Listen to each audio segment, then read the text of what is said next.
Bilang patuloy na pagsuporta sa kapakanan ng mga kabataan, personal na ibinahagi ni Pasay City Mayor Emmy Calixto Robiano sa mahigit 500 batang Pasayenyo ang isang espesyal na biyahe sa amusement park bilang bahagi ng kanyang taunang recreational welfare package. Ang mga kabataan ay mula sa iba't ibang parokya at barangay na isinama sa amusement park noong August 14 ngayong taon. Ito'y bilang pagdiriwang ng kanyang ika-65 kaarawan. Ang nasabing aktibidad ay bahagi ng taunang recreational welfare package ng alkalde na layong maghatid ng libreng kasiyahan at masayang karanasan sa mga batang Pasayenyo. Sa kanyang mensahe, binigyan diin na ang ganitong simpleng kaganapan ay hakbang din patungo sa community building at nation building.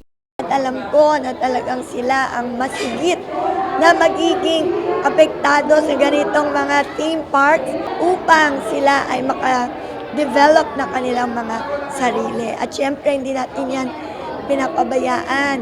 May mga guardians dyan aside from my staff.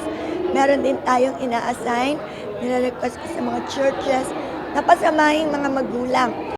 Anya, ang tanging regalo na nais niyang matanggap sa kanyang kaarawan ay makita ang mga bata na masaya at natutuwa at nag-e-enjoy din sa kanilang mga karanasan. Dito nagpasalamat din ang mga magulang at guro sa nasabing programa na nila ay hindi lamang nagbigay aliw kundi nagpalakas din ng ugnayan sa pagitan ng pamahalaang lungsod at ng komunidad. Bahagi ng programa ang libreng sakay, pagkain at access sa mga rides at pasyalan sa loob ng parke na isinagawa ng may maayos na koordinasyon at seguridad. Pahayag rin ng alkalde na patuloy niyang isusulong ang mga ganitong inisyatiba bilang tanda ng tapat at higit sa sapat na serbisyo para sa mga kabataan at mamamayan. Jade Buhoy, nag-uulat para sa Golden Nation Network.